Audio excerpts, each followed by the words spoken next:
Amaka had no idea what was waiting for her.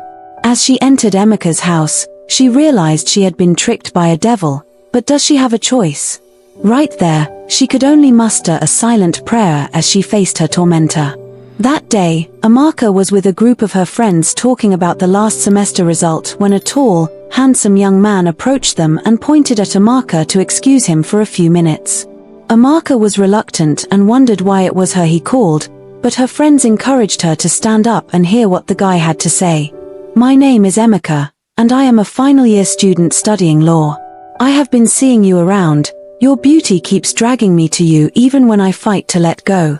I am helpless, and I couldn't help myself but to find the courage and express my feelings even if you will slap me." Amaka smiled and said, "Why will I slap you? I am a woman, and you didn't do anything wrong by expressing your feelings. By the way, I am Amaka, a 200-level student of the Department of Data Science," she said and stretched her hand for a handshake. "You see, this is a match made in heaven. You are Amaka, and I am Emeka. It sounds perfect. We are meant for each other." As Amaka smiled, Emeka knew he had already won. As she turned to leave, he said, "Sorry, my lady, can I have your phone number to call you later?" "Sure, why not?" Amaka said and gave him her phone number. When she returned to join her friends, they all told her not to stress the guy because he is handsome and rich, driving the latest Toyota product. Later in the evening, when Amaka was sitting on her bed in the hostel, her phone rang, and it was Emeka who called for more discussions on what he had started in the morning.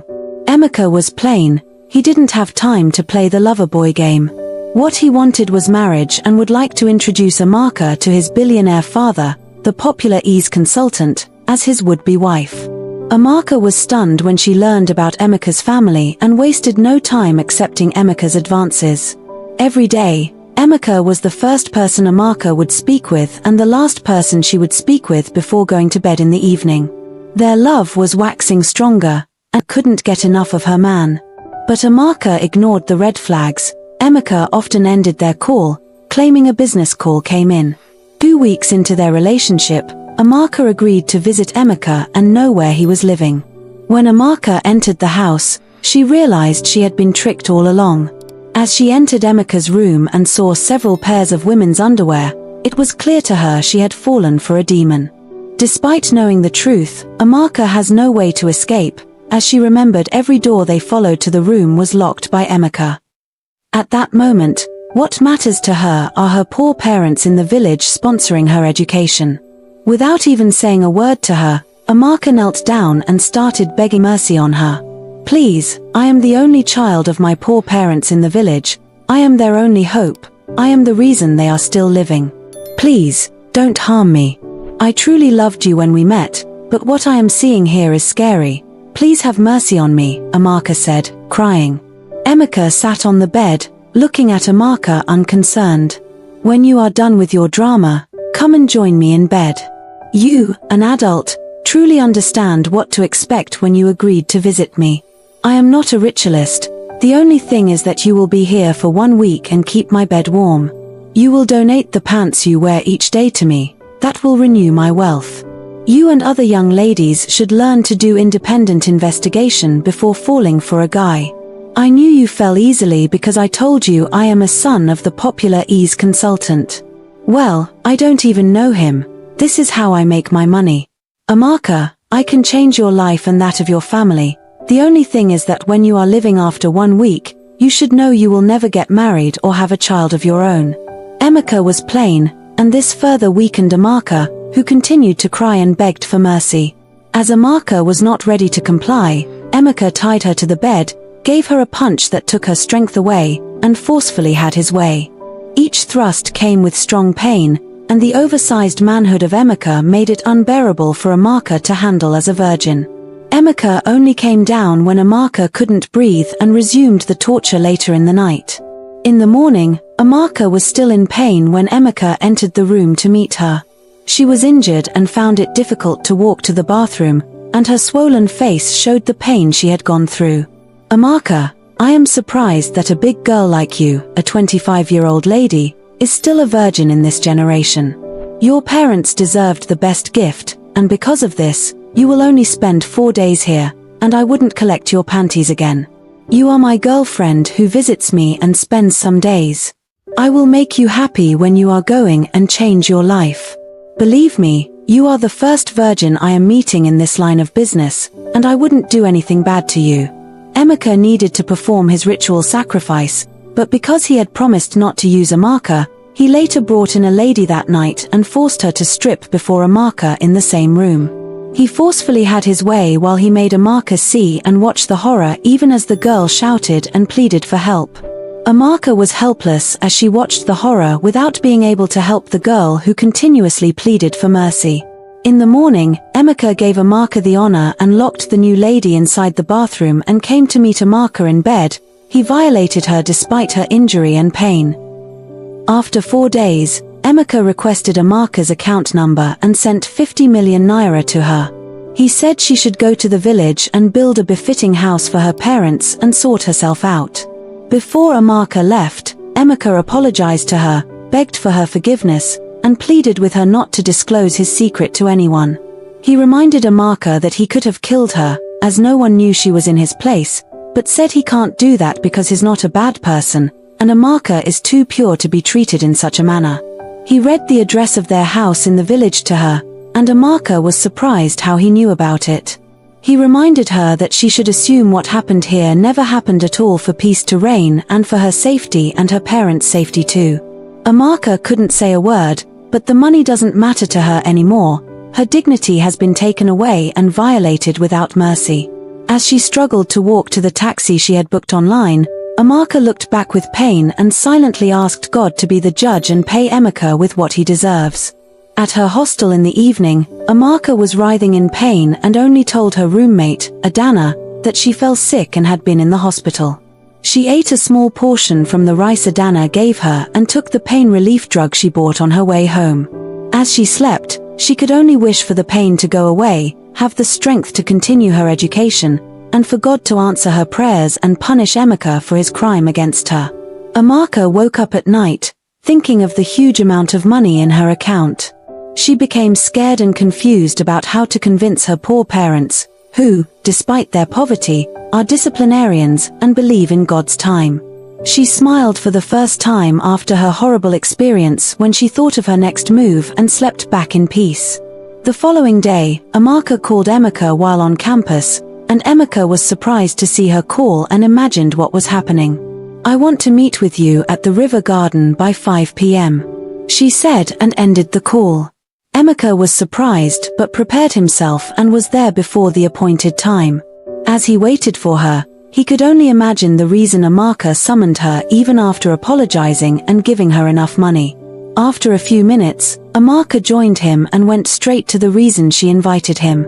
"This huge amount of money you gave me could create more problems if we don't plan very well to have a better explanation for it. My parents are poor. Everyone knew about my financial condition. How will I explain when they suddenly see me become a millionaire? How will I explain to my parents if I go to the village and want to rebuild their house? I am still a student. How will I convince everyone in the village?" Emeka smiled and said it's a very simple thing to do. He promised to organize an online competition with the price tag of 50 million naira, and after 2 days, he would announce Amaka as the winner, and then she would use that to explain his sudden wealth. Amaka struggled not to laugh or praise Emeka for his intelligence, but wondered why he couldn't channel his intelligence to make money legally. As she left, Emeka apologized to her again and begged her to keep to her words of not exposing him. Emeka kept to his word as promised and organized an online essay competition for the students at the University of Lagos. Emeka didn't bother to go through the submissions and announced Amaka as the winner. He presented the fake check to her during an event organized to celebrate her. As Emeka presented the check to her, he whispered in her ear, "I hope you will find it in your heart to forgive me now that you are a campus celebrity." Amaka was silent and wished she could shout and tell everyone around the monster that Emeka was.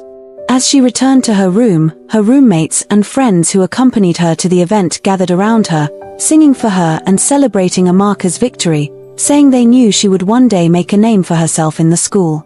As her friends praised her for her brilliance, She cried silently and further laid curses on Emeka. My dignity and pride were taken away by the man I truly love, my first love, and violated in a despicable manner. There's no way I would have rejected the money. I can't report him or tell my story, but I can use this money to change the lives of my parents and my life too, she said to herself while on top of her bed after her friends had left. The following morning, Amaka ordered Uber to her village. She negotiated with the driver to be her personal driver during his 3-day stay in the village and paid him in full before leaving the school gate. While on the way, she bought groceries and a lot of local delicacies and dried fish, which her parents like for cooking local egusi soup. Before Amaka reached her village, the news was everywhere. Villagers and family members were in her family's compound celebrating her parents. They welcome her to her father's compound with a drum. Pa Chibweek, her father, had already slaughtered a goat to celebrate her, and a feast was organized by her father in the evening to celebrate her victory. As tradition demands, during the feast, village elders called Amaka for prayers. She knelt in front of them, and the eldest man in the village, Pa Akib, placed his hands on her head and offered prayers for Amaka. This is just the beginning of your success. You shall continue to win every competition in your school and bring us more glory. This village, and this household, will be known far and wide through your name. Our ancestors will never allow any harm to come near you. Amaka gave the elders 300,000 naira as money for kola nut and palm wine. Early in the morning of the following day, the building engineer Amaka spoke with arrived at her father's compound with his team. They looked around the mud house and told her the best thing to do was to bring the building down and build a new one for her family. After the design of the 3-bedroom bungalow was presented, they agreed on the cost of 20 million naira to build the house, and engineer Ease promised delivery in 1 month, as his team will be working day and night. Amaka's father moved their few properties and joined his younger brother living nearby, where the family will be staying till their new house is ready. 1 month later, Amaka returned to the village for the housewarming. Villagers, friends, and family members were present to celebrate with them. To Amaka's surprise, she turned back and saw Emeka approaching with his expensive Toyota Highlander. As he stepped out of the car with his expensive suit and strong perfume, the attention of all the audience turned towards him. He stole the show. The celebration paused for him for a moment, and Amaka walked through the crowd towards him. Without hesitation, she asked, "What the hell are you doing here? What do you want from me again? Today is for celebration. Don't create unnecessary drama here," Emeka said as he continued to walk towards where the elders and Amaka's parents were sitting down. With his expensive suit, Emeka knelt down and greeted the elders and sought for an audience to talk for a few minutes. As Emeka began to talk, Amaka was boiling inside and wanted to go and attack him but struggled to control herself. "Thank you, great elders of Udom village. My name is Emeka Afamafuna. I was the one who organized the competition where Amaka came first, and I personally awarded her the money.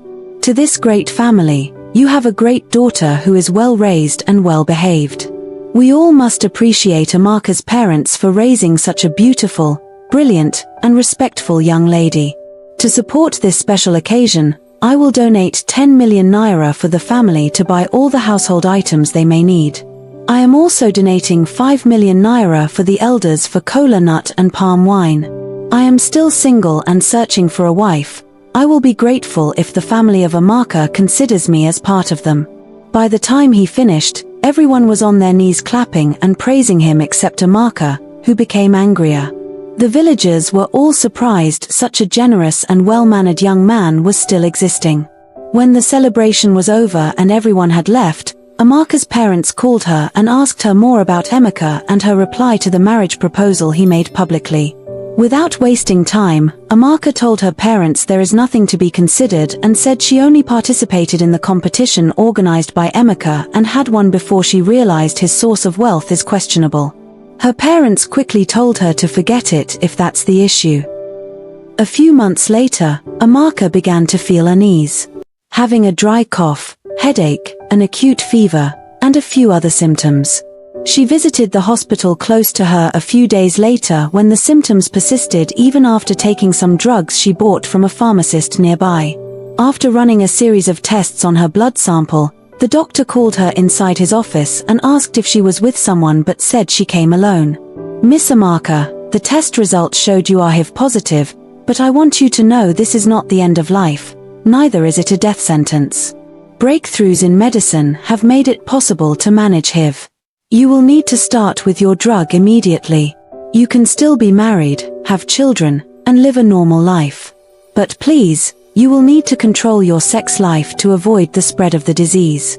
Amaka sat there at the office, confused, and couldn't utter a single word. She thought of going straight to kill Emeka and kill herself for ruining her life. When she finally tried to speak, it was tears that continuously dropped down her cheek.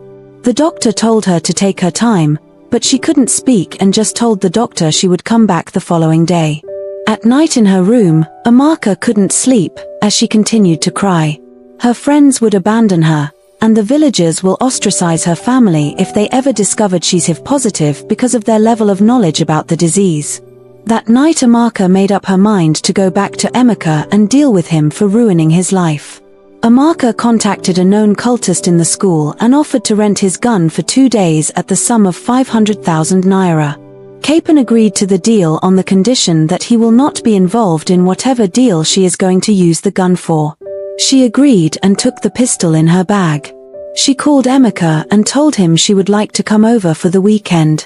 He was happy and concluded Amaka might have agreed to the marriage proposal and anticipated her coming. As Amaka stepped inside Emeka's room, she calmed herself down and was ready to sleep with him to achieve her aim. Emeka welcomed Amaka with a hug and kissed, and she played along. In the evening, she undressed and called on Emeka to come to bed for a good time. Emeka took over and made sure Amaka had the best experience. He slept for a few minutes after, and Amaka slowly reached out for her bag, took her gun, and pulled the trigger. Emeka was awakened by the gunshot that hit his thigh bone, which made him unable to move from the bed. "Emeka, you destroyed me, took my dignity, and ended up giving me an HIV infection. I was tested HIV positive yesterday, and I knew you gave it to me. You had it raw with me and the innocent lady that day, and I knew you had been having indiscriminate sex with random people. This is the end of the road for you." Amaka pulled another trigger, which hit his head, and Emeka died instantly. There, Amaka changed her mind. She wouldn't kill herself. She would tell her story to the world for young ladies not to make her kind of mistake. She submitted herself to the police and was taken into custody. The case quickly gained national attention, and journalists granted interviews to Amaka. Amaka narrated her story and said she only took revenge on Emeka for ruining her life. Amaka was charged to court for manslaughter. At the court she provided damning evidence of how Emeka tricked her to his place and violated her for days, the messages where she apologized, and how Emeka arranged the competition for Amaka to justify the money he gave to her. The prosecuting counsel, Barrister Femi, argued that there's no justification for taking the life of another citizen and prayed Amaka should be killed by hanging for taking the law into her hands to serve as a deterrent. After looking at the evidence before him and the circumstances surrounding the case, the presiding judge sentenced Amaka to 10 years imprisonment. While her parents were crying in their house a few days after the judgment, a renowned lawyer from the village visited. He said Amaka has a good case and explained that the judge has no reason to sentence her to 10 years of imprisonment after the evidence and how she was pushed to take the action. Barrister Tunde volunteered to appeal the case at the Supreme Court. After back and forth for 1 year, Amaka's case finally came up for a final ruling at the Supreme Court. At the Supreme Court, Barrister Tunde blamed the weak societal structure that allowed Emeka to do such evil unchecked and presented other victims of Emeka who came with damning evidence of how they were tricked and trapped by Emeka and abused in the most horrible way for several days. He argued that Amaka pushed because of the manipulations and psychological trauma she went through and the realization of her HIV status, which she contacted from the disease. After listening to all the arguments, Amaka's sentence was overturned, and the Supreme Court faulted the lower court for overlooking the circumstances surrounding the case. Amaka won at last. She rejoined her family, who welcomed her with tears. But Amaka's struggle was far from over. During her 1 year in prison, she didn't have access to proper medical care and hasn't been taking her doses. Her cough was becoming unbearable. A few days after her release, she traveled to Abuja and conducted another test, which showed she had tuberculosis, and the HIV test came out negative. The test was repeated in 2 other major hospitals, and the result came out the same. Amaka never had HIV. The clinic where she did the first test made a mistake. She couldn't hold back her joy, and while she blamed the first hospital, she was also grateful because she was able to pay back what her tormentor did to her. Amaka was cured after a few months of treatment. She returned to school and eventually graduated as one of the best data science students in her department. She secured a job with an international organization where she worked as the leading data science specialist and fulfilled her dream. Because of her experience, she finds it difficult to trust men and always avoids conversation concerning marriage whenever she's with her best friend, BC. After several efforts, BC eventually convinced Amaka to give love a second chance, and BC's brother, Barrister Tunde, who fought for her to regain her freedom, connected with her. BC was instrumental and convinced her friend to give her brother a chance. Amaka fell in love with Barrister Tunde after realizing what he did for her without any form of compensation. Amaka agreed to meet with him at a popular eatery, and their love story started from there. A few months later, they were married, and their wedding became one of the most popular and extravagant weddings of the year. During their wedding, Amaka spoke about her husband to the admiration of the guests. "My love, thanks for finding me worthy of your love. Even when you didn't know me, you only heard my story and decided to fight for me. You gave me freedom, you believed in me when people doubted me, you saw an innocent angel when others saw a devil in me. Thanks for loving me. I promised to stay with you till the rest of my life," Amaka said with tears while the guests stood up clapping for them as she kissed her husband. 2 years after their wedding, Amaka became pregnant, and Tunde was around to make the pregnancy journey easy for her. He often takes her to antenatal care and was around with her the day she gave birth to a baby boy whom they named David. Amaka built a loving family with Tunde, and her story became a source of lessons and inspiration to young women to realize the danger of falling for a man easily without a background check on him simply because of what he gets, and why they must not give up even at the darkest moment. If you like this story, comment, like, share, and subscribe to our channel for more interesting stories. I will like to read your view about this story.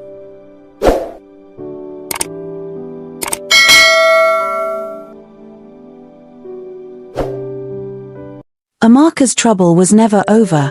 It was just a temporary break from the painful trauma she had experienced. Emeka was never dead, and as soon as she learned he was still alive, she wanted the world to end and let her rest in peace. That day, Amaka was with her friend and sister-in-law, BC, sharing her labor experience with her when a call came in.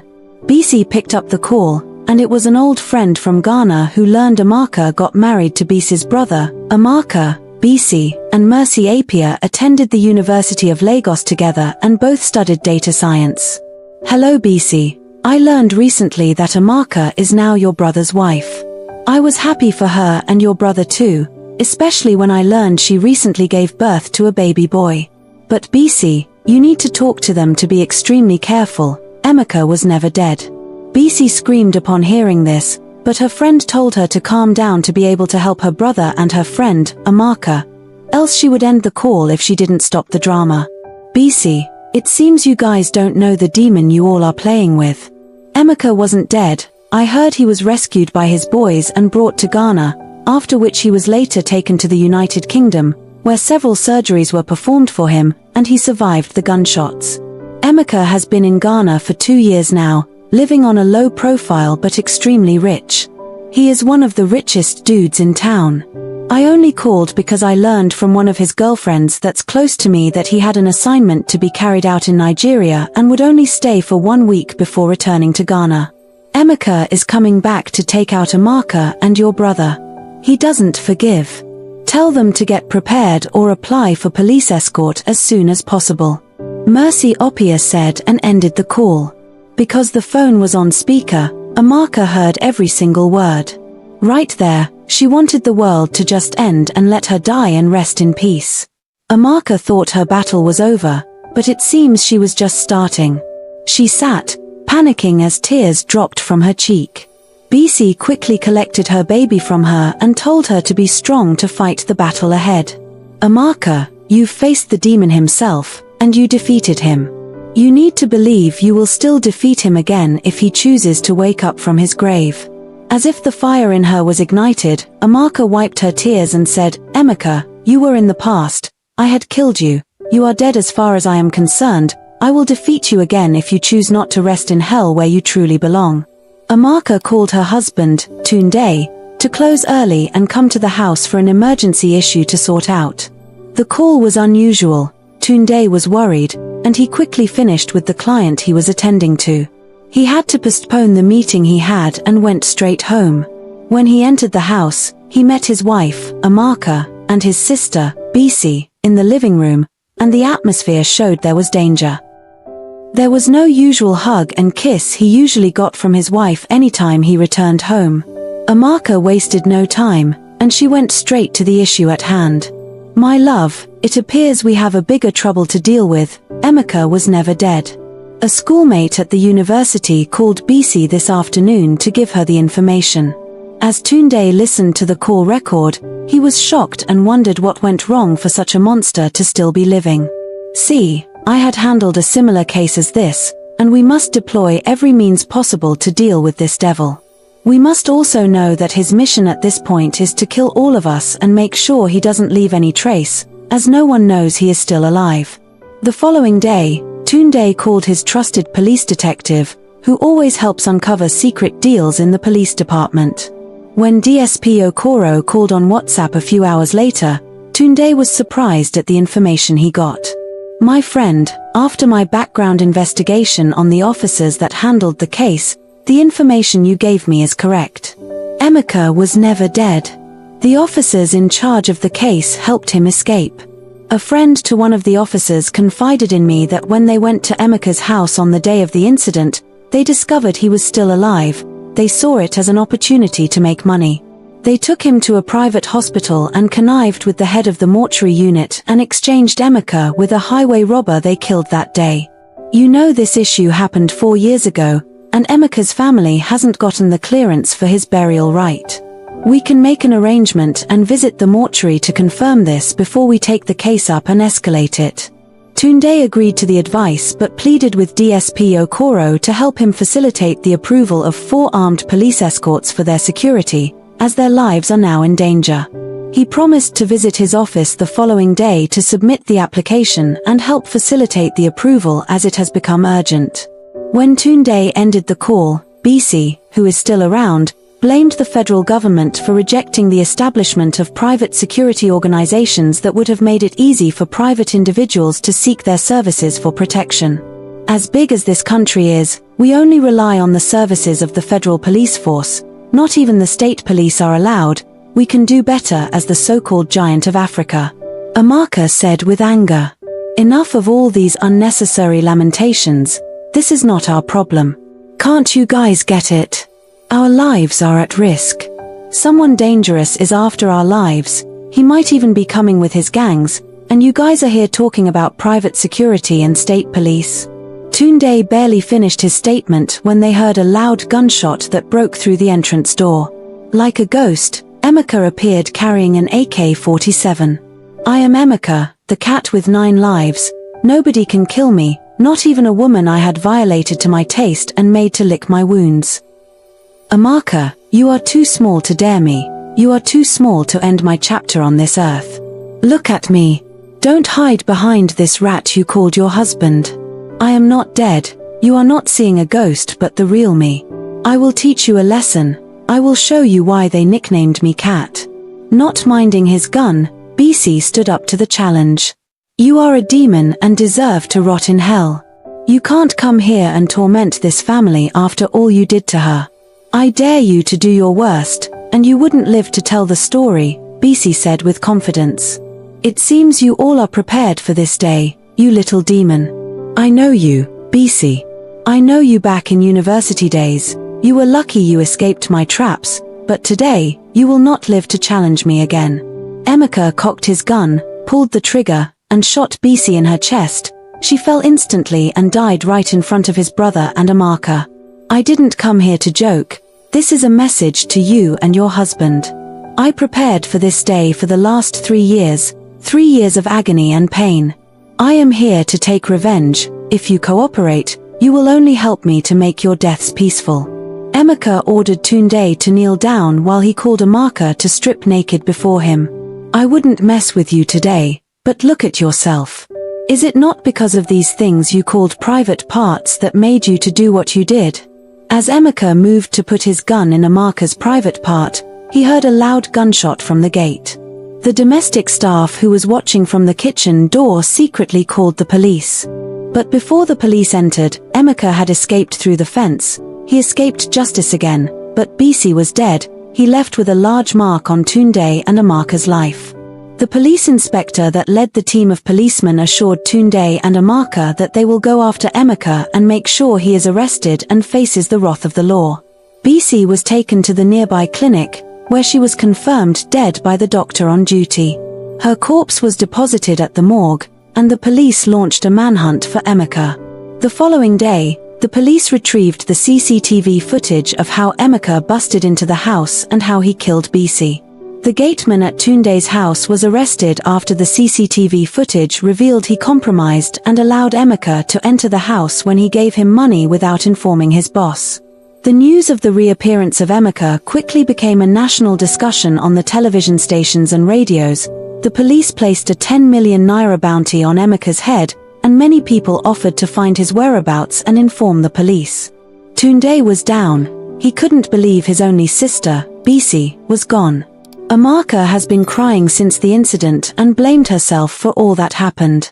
"My love, please forgive me for ruining your life and causing the death of your only sister. You trained her after the death of your parents. I know she's everything to you as the only sibling you have. This is too much for me to bear. Forgive me if you wake up tomorrow and don't find me alive," Amaka said, crying. "My love, you don't need to blame yourself. I am more than pained for the death of my sister, but we must not give up on each other. If we do, then the devil has won. That's what Emeka wants, but we will stand together, shoulder to shoulder, and fight him till the end and defeat him," Emeka said and retired to bed. Amaka fights hard to be strong, but she's losing her mind any time she sees Bisi's fiancé and whenever she remembers how Bisi convinced her to marry Tunde, her only brother.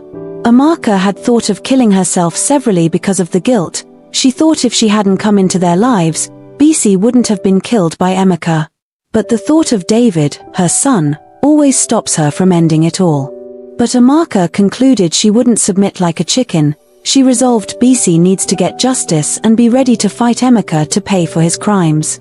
When Emeka jumped the fence, he spent the night in a nearby hotel and left before dawn. But he couldn't take his car from Tunde Street where he parked before he attacked them. The police intensified the search for Emeka, and Tunde also engaged the service of a group of local vigilante in search of him. Tunde's application for 4 police escorts at their house was approved, taking every measure to prevent any further attack from Emeka. The police got a hint of where Emeka was hiding in a small hotel mainly used by travelers. He disguised himself and had been in the hotel for 3 days. At night, the police were prepared with 4 armored tanks and 40 heavily armed police officers. When the police reached the hotel, they quickly surrounded the entire building and used a microphone to call Emeka to surrender himself to the police. When Emeka looked through the window and saw the armored tanks and the number of policemen at the building, he decided to surrender himself to the police and rather plan his escape from the poorest prison in the country. He came out with his gun. His hands were up to show he had surrendered. He was arrested, disarmed, and taken into custody. When the journalists asked him how he survived the initial gunshots and why he chose to return back and attack Amaka's family, he said he was not the one to be silenced by a woman and only came back to prove a point and take revenge. He said he didn't regret his action, and Bisi was never part of his plan. He only came for Amaka and her husband. But Bisi dared him to do his worst. and he couldn't have held back and only used her to send a message to Amaka and her husband. Emeka also alleged that Bise's first son, David, is his son because he did it raw with Amaka on the day he took advantage of her. It's obvious this man has lost his senses. How can you be the father of the boy when Amaka gave birth to him 3 years after you violated her? He deserves to rot in jail, one of the people standing said. Police didn't waste time. Emeka was arraigned at the Federal High Court in Lagos. He admitted to all the charges against him and pleaded guilty. Emeka was only waiting to be taken to prison and find his way out. After listening to the arguments, and Emeka pleading guilty, the presiding judge sentenced him to life imprisonment. After the judgment, he was taken to the maximum prison, and the prison officers allocated his space in the room to him. His prison life started from there. Tunde chose to be strong. The date for Bise's burial in the village was announced. Tunde had advised his wife and pleaded with her to be strong at the burial. The necessary arrangements were made, and Bise's body was taken to the village. At the burial, the villagers cursed her killer. As people continued to cry, Amaka felt the pang of guilt again, and he collapsed to the ground and was quickly taken from the graveyard. Amaka couldn't witness her best friend and sister-in-law, who only wanted the best for her, being buried. Colonel later told them to bury Bise, as he can't face her only sister being buried. Bise was buried amidst tears. In the prison, Emeka quickly gained ground. He sold the diamond ring and necklace he took to the prison for 10 million naira through the help of a corrupt prison officer who arranged the buyer and took 5% from it. With the money inside the prison, it was easier for him to gain respect and followers. Emeka meticulously planned his escape. He engaged some prisoners who believed in the idea, and they began digging a tunnel inside one of the rooms. They spent 1 year digging the underground tunnel that led to the outside gate of the prison. That night, Emeka led the operation. They packed their belongings and left one after the other. 10 prisoners escaped without a trace. The prison officers learned about the escape when they checked them on their spaces in the morning. Again, Emeka proved to be a cat with 9 lives. He evaded justice again and left no trace. Emeka's escape from the prison became a national embarrassment, and 2 weeks were given to the security officials to rearrest Emeka and return him to prison. Emeka was arrested at the border by the border security officers while trying to escape to Ghana. He was taken into custody, and the police reviewed his case and presented him in court. At the court, the judge wasted no time in granting the reviewed charges against Emeka. The police had argued that Emeka is a threat to national security, and his presence in any prison in the country makes it a very dangerous place. The judge granted the prayer seeking for a death by firing squad. 2 days later, in a televised program, Emeka was presented before the public, made to apologize to Amaka. He bluntly refused and maintained his stand of not bowing down for any woman. In the presence of Amaka, Emeka was tied to a drum and killed by the firing squad. That was the end of a high-profile criminal who proved on different occasions to be very smart and intelligent, but unfortunately, he channeled it in the wrong direction. Emeka was killed, he was gone, and Amaka's problems were finally over. It was supposed to be a moment of victory for Amaka and her husband, but Bise's absence made it a sad day. They hugged each other for the first time in a long while, for fulfilling the dream of making sure Emeka is dead and Bise gets justice. Instead of celebrating their wedding anniversary every January 15th, they chose to remember Bise, who was killed because of them on the same day. They will travel to the village, visit Bise's grave with some villagers, and offer prayers for her soul to rest in peace. Amaka and Tunde launched the Bise Foundation, through which they reached out to the less privileged. Every year, the foundation paid school fees of less privileged families, sponsored critical surgeries, and provided food for the poor families in the village. Bise's name never died as the foundation became a household name in the village of Udemy where they hail from. Amaka and Tunde believed charity should begin at home. They decided to start from their village and help as many poor as possible. Bise may not be alive again, but her name never dies. Bise, please forgive us. We are deeply sorry you had to die for us to live. You connected me with your brother. You did everything possible for our marriage to happen. Unfortunately, you are not here to see how far we have grown. We now have 4 children, 2 boys and 2 girls. We are now 15 years into marriage, but we never forget you for a single day.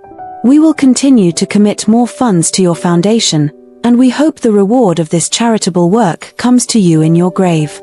I and your brother, my dear husband, love you, and the children love you too. Thanks for sacrificing your life for us to live. We fought for you, and we won at last. We are now free from the troubles. Emeka is now dead. You will not see him in heaven because he is resting in hell where he belongs. Amaka said during their 15th wedding anniversary, which they marked at Bisa's grave in the village.